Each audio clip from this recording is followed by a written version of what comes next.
Bueno, para entender probablemente los nuevos cambios que trae el Código Civil, lo importante es ver cómo era el sistema antes, a lo mejor. Nosotros, cuando se gestiona el código anterior, el sistema que había vigente era el sistema de patronato, que se llama, donde el Estado era como el que cuidaba, por eso había el patronato de la infancia, que era como el cuidador, el que decidía por los niños en situación de desamparo. Sí. Era como el papá y la mamá, el Estado cumplía esa función. Sí. A raíz de que nuestro país adopta la Convención de Derechos del Niño en el año 90, ya esa visión va cambiando y ya no hablamos del niño como una persona incapaz, como un objeto, sino que ya se tiende a hablar del niño como un sujeto de derechos. Y este Código Civil lo que ha hecho es receptar toda esa visión de la Convención de Derechos del Niño y de la Ley de Protección Integral de los Derechos del Niño, Niña y Adolescente, y hablar de el niño como un sujeto de derechos, como una persona no incapaz, sino como una persona que va adquiriendo capacidades a lo largo del tiempo y que va adquiriendo esos derechos en relación a su edad y a su madurez. Esto cambia cómo uno puede tratar a los niños, por eso incluso en el tema que han hablado seguramente anteriormente, cuando cambia la terminología del código de patria potestad a responsabilidad parental o de tenencia a cuidado personal, todo hace a que este cambio es producto de considerar al niño como un sujeto. Cuando yo digo que los padres tienen la patria potestad, hablo como que tienen un poder sobre el hijo. En cambio, cuando yo hablo de la responsabilidad parental, hablo de que los padres no tienen un poder, sino que tienen una responsabilidad hacia el niño. Porque ese niño no es un objeto de sus decisiones, de la decisión de los padres, sino que es un sujeto que tiene sus derechos individuales. Cuando yo hablo de cuidado personal de un niño y no de tenencia, también hago alusión a esa posibilidad de que el niño no sea visto como un objeto, que lo tiene uno o que lo tiene otro, sino que hablo del niño como un sujeto que debe tener el cuidado personal de los papás. Entonces, toda esta terminología que ahora, o régimen de visita por régimen comunicacional, porque régimen de visita, eso también, el régimen de visita hacía alusión más, aparecía un sistema penitenciario que tenían régimen de visita. Bueno, hoy se habla de un régimen comunicacional o de un plan de comunicación para el padre que no convive con el menor. Entonces, toda esta terminología tiende a que las personas tengan en cuenta que los niños no son incapaces, no son objetos ni trofeos, sino que son personas sujetos de derecho. Entonces el código los trata como tal y les va dando derechos que son muy importantes a lo largo de su vida en relación a su madurez y a su edad. Como es, por ejemplo, les da el derecho a ser oídos. Y no solo a ser oídos, sino a que su opinión sea tenida en cuenta. ¿Por ejemplo? Por ejemplo, en todos los temas que tengan relación con los menores, alimentos, régimen comunicacional, con quién voy a vivir, el menor tiene derecho a ser oído. O sea, ese derecho es factible de ser exigido en juicio. Si, por ejemplo, un juez no lo llamara a una audiencia, el menor tiene derecho a solicitar ser escuchado. Este derecho del menor, incluso el código ha ido más allá y ha hablado del derecho del abogado del niño. O sea, que el niño, fuera de la representación que tienen sus padres, tenga la posibilidad de tener un representante legal para él, que haga valer sus derechos y que haga que sea escuchado en los juicios o procesos judiciales que le incumban.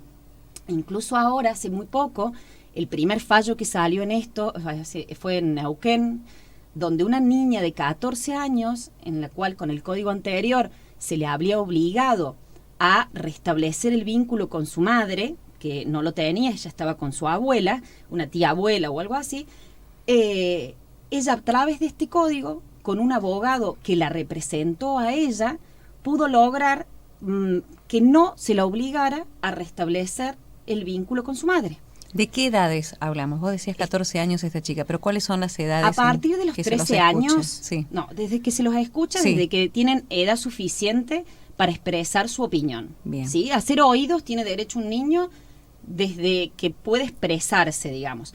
A ver, este derecho a ser oído Sí. también es tenido en cuenta con un montón de otras cosas que van a hacer en un proceso. No porque un niño diga, me quiero ir a vivir con mi papá porque me deja salir todos los sábados, se va a hacer eso. Aparte puede ser influenciable. Por eso, son más porque chicos, en ¿no? a veces en los procesos de divorcio Sí. donde se provocan determinadas situaciones, pues entonces este derecho a ser oído también va a ser vinculado a otras pruebas de la causa, como informes socioambientales, pericias psicológicas, ¿sí? Bien. Y demás. Pero sí es importante que a partir de los 13 años, donde el código marca una diferencia, antes todos eran menores de los 18 años para abajo, se hablaba de menores de edad. ¿Nunca se les preguntaba antes? Con ¿No la se tenía en Convención de cuenta? Derechos del Niño, Sí. Sí, Sí. uno podía decir que por favor el menor fuera escuchado. Sí. Pero, como todo, como es a nivel constitucional, eso era vinculado a la Constitución Nacional, era como el ejercicio no iba a ser tan palpable como va a ser ahora con el Código Civil, que se habla de la constitucionalización del derecho privado, y es decir, hay derechos que antes eran solamente raigamber constitucional, o sea, que estaban en la Constitución, y quedaban como ahí, como en letra muerta. Bueno, ahora con esto el Código los ha bajado, y ha bajado una directiva a los jueces. O sea, que estamos hablando de que ese derecho a ser oído va a ser mucho más exigido, tanto por los interesados, que podrían ser los padres, como por el propio juez, o incluso por el propio niño de forma independiente. Antes esto del abogado del niño prácticamente no se tenía en cuenta, pero ahora sí. Es más, en el código anterior hablaba solamente de menores de edad, o sea, 18 años, de 0 a 18 años eran menores de edad. Sí. Ahora hablas de que hasta los 13, y de los 13 para adelante también contempla la etapa de la adolescencia, como dándole determinados derechos. Por ejemplo, dice que un niño de 13 años hasta los 16 puede decidir si realizarse alguna técnica médica no invasiva. Ajá. O sea, tiene que tener su consentimiento. Y a partir de los 16 son considerados adultos en cuestiones de salud. O sea, que ellos pueden decidir sobre su propio cuerpo. Es decir, que un menor de 16 no tendría que tener la autorización de los padres, por ejemplo, para hacerse una cirugía estética. Un niño de 13, desde los 13 a los 16, podría decidir no querer hacerse una radiografía o no querer hacerse una ecografía, que son técnicas no invasivas. Siempre y cuando, si hubiera algún conflicto, lo va a decir un juez en relación al interés superior del niño. O sea, no porque no se lo quiera hacer, simplemente vamos a dejar que peligre su salud, Claro. ¿no es cierto? Pero si fuera algo que él no estaría dispuesto y que no fuera necesario, no se lo podría obligar, ¿sí? Entonces, esos derechos son muy importantes. Incluso tienen el derecho, en el proceso de adopción, por ejemplo, a averiguar sobre sus orígenes. De manera independiente, el menor, con esta representación de un abogado, puede acceder al expediente suyo de adopción, tanto ¿Antes no administrativo. podía? Antes no. Ajá. El menor no, hasta la mayoría de edad no podía Sí. ingresar, digamos, entonces estaba negado a esa averiguación. En cambio ahora, incluso siendo menor, puede acceder a eso. Tenemos nosotros que tener muy presente que a partir de este tema de la adopción también cambia, de este concepto del niño como sujeto de derechos, cambian cosas relacionadas en la adopción. Por ejemplo, una adopción de un niño mayor de 10 años debe contar con su consentimiento. Yo no puedo adoptar un niño mayor de 10 años si él no me presta el consentimiento. Eso es muy importante en determinados hechos. A partir de los 13 años tengo que tener el consentimiento del menor para sacarlo del país, por más que ambos padres estuvieran de acuerdo. O sea que... ¿Cuántas cosas? Muchas que cambiaron cosas, con respecto a claro, los muchas chicos? cosas. O sea, los chicos empiezan a tener un rol protagónico en su propia vida. Creo yo que esto tiene muchas ventajas, siempre y cuando nosotros como papá y como sociedad empecemos a tratarlos como tal y a brindarles las herramientas para que aprendan a pensar, ¿sí? Para que aprendan a decidir, porque van a poder tomar decisiones que ya no van a depender de la autorización de sus padres, pero esas decisiones uno tiene que tener la base, el conocimiento, el haber sido tratado siempre como una persona pensante para poderlas decidir. Entonces, si bien es muy importante el cambio, también es muy importante que la sociedad haga el cambio, tratando al niño como un sujeto capaz de pensar, de decidir, y eso se aprende en la vida. No es algo que de la noche a la mañana, por haber cumplido 13 o por haber cumplido 16, si nunca me dejaron decidir nada, voy a poder decidir si me voy a hacer un tatuaje o no me voy a hacer un tatuaje. Entonces es como que uno tiene ahora la obligación de enseñarles a los chicos a pensar, porque van a poder decidir y van a poder tomar muchas decisiones en su vida sin la necesidad de contar con el apoyo o la autorización de los padres. Entonces esto hace que el menor, que ya prácticamente no se habla más de menor, siempre habla de, por eso repito la palabra niño, niña o adolescente, porque el código prácticamente no habla más de menores, sino que habla en esa terminología, participe activamente de su vida y que los padres tengan en cuenta todo ese cambio. Por eso digo, todo ese cambio en la terminología no hace solamente a que cambiaron las palabras. O sea, eso hace, las palabras influyen en una sociedad, influyen como algo se percibe.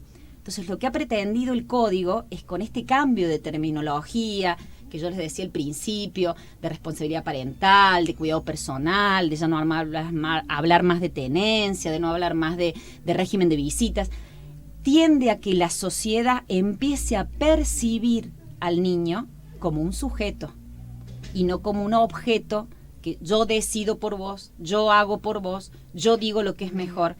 Incluso en adopción ya no se habla más del derecho de la persona a ser padre, sino que se habla del derecho del niño a tener una familia.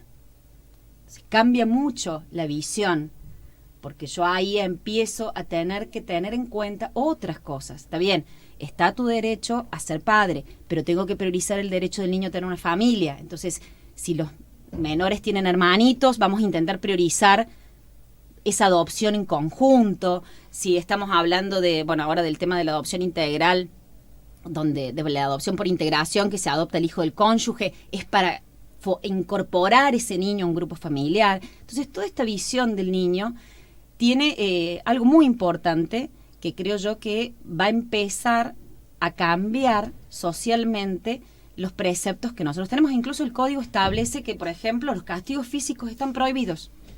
Y lo establece en el código, cosa que antes, sí, o sea, ya era mal visto, por decir así, socialmente, se cambió esa mentalidad, pero ahora está en el código, ¿sí? Entonces... ¿Y cuáles son los derechos del niño de un castigo físico? Y bueno, como él tiene derecho a acceder a, puede ir a hacer una denuncia por violencia familiar, puede pedir la representación de un abogado, o sea, ya no necesita la representación de los padres en esos casos. Si un menor está en riesgo, puede él mismo efectuar esas denuncias. ¿Y está todo íntegramente relacionado como para que alguien proteja a ese menor que decide ir y hacer una denuncia? Yo creo que esto va a ser un camino que va a tomar un tiempo, porque no es automático. Claro. Si bien, vuelvo a repetir, ya estaba la Convención de Derechos del Niño, ya había cierta protección, pero bueno, va, creo yo, a llevar un tiempo hasta que los organismos provinciales vayan ajustándose y puedan brindar esa protección de forma automática. Hoy, sinceramente, funciona bastante bien ante alguna cuestión de violencia, o sea, se toman las medidas, ha mejorado mucho eso, se toman las medidas necesarias y urgentes, y cuando hay menores, sinceramente los jueces intentan hacerlo lo más rápido posible en aras a la protección de que no vaya a suceder absolutamente nada a los niños. Pero bueno, como todo se va mejorando con la práctica, con el tiempo, con el ejercicio. Entonces, esto, por ejemplo, hay circunscripciones que esto del abogado del niño ya se ha generado una posibilidad en los colegios de abogados donde uno se inscriba en un listado para que si eventualmente en un juicio un menor decide ejercer el derecho y ser representado por un abogado, haya un listado de patrocinio gratuito para ese menor. Estamos hablando independiente de lo que es el asesor de menores, que está siempre estamos hablando de la relación cliente-abogado como si fuera con un adulto, ¿sí? Entonces hay una diferencia muy grande. Bueno, todavía nosotros en esta circunscripción no lo tenemos, pero yo creo que con el correr del tiempo, y no mucho, se va a poner en práctica. Se va a empezar a aceitar todo ese, y a medida que salgan los fallos, como el que te comentaba al principio, donde se ve que el menor participa, ejerce sus derechos, y es importante que así lo haga, porque a veces, por determinados motivos, el interés del niño es distinto del interés de los padres. No siempre comulga con eso. Mucho se ve a veces en los procesos de divorcio que justamente los padres quedan encerrados en esa guerra de separación y pierden de vista a lo más preciado que tienen, que son sus hijos. Entonces ahí te das cuenta que el interés a veces de los adultos es distinto al interés del padre. Entonces, en este caso, el hijo va a poder pedir ser escuchado y tener voto en esa decisión sobre su vida, que hoy básicamente no lo tienen. Absolutamente es muy poco la escucha que se le hace al niño o al adolescente en un proceso de separación, de divorcio, digamos.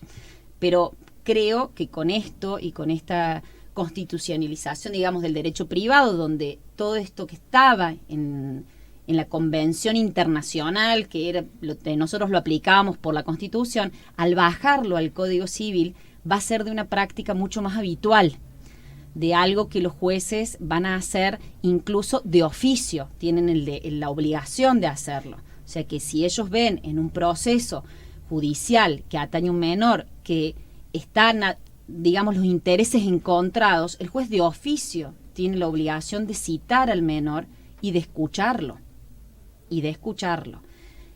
Y no solo de escucharlo, sino de tener en cuenta su opinión. Porque muchas veces pasaba que se escuchaba, pero era un ruido de fondo que no hacía al proceso en sí. Hoy debe ser tenida en cuenta su opinión. Vuelvo a repetir, siempre estamos hablando de que con los cuidados necesarios, que no vayan a perjudicar, porque lo primordial siempre es el interés superior del niño. O sea, yo puedo escuchar a un menor, pero si va en contra de su protección, bueno, es obvio que no va a pasar, ¿sí? Pero, por ejemplo, si los padres se pelean por quién va a tener el cuidado personal de ese niño, o sea, lo que era antes la tenencia, y si conmigo y si con vos, y si conmigo y si con vos, bueno, el juez lo llamará al menor y lo escuchará en relación. Y si el niño decide, no, yo prefiero estar con los dos, vivir media semana y media semana, o 10 días y 15 días, porque se permite, porque viven en la misma localidad y se puede hacer, probablemente el juez decida por lo que diga el niño, y no ya por lo que se peleen los padres. Hay incluso un fallo nuevo también de una niña, la madre profesa una religión que el padre no compartía, y el padre había pedido que la menor no asistiera al culto, digamos, de la madre. Y la menor fue citada a juicio y se le escuchó, y a partir de eso se autorizó a que fuera a las sesiones del culto, siempre y cuando eso no perjudicara su salud, y el juez se dio cuenta de que no le ocasionaba ningún daño. Pero y eso fue a raíz de escuchar al niño, porque la pelea entre los padres había hecho que en un fallo de primera instancia, que sería el fallo que dicta en principio el primer juez que entiende la causa, la menor se vio imposibilitada de asistir a las reuniones del culto de la madre.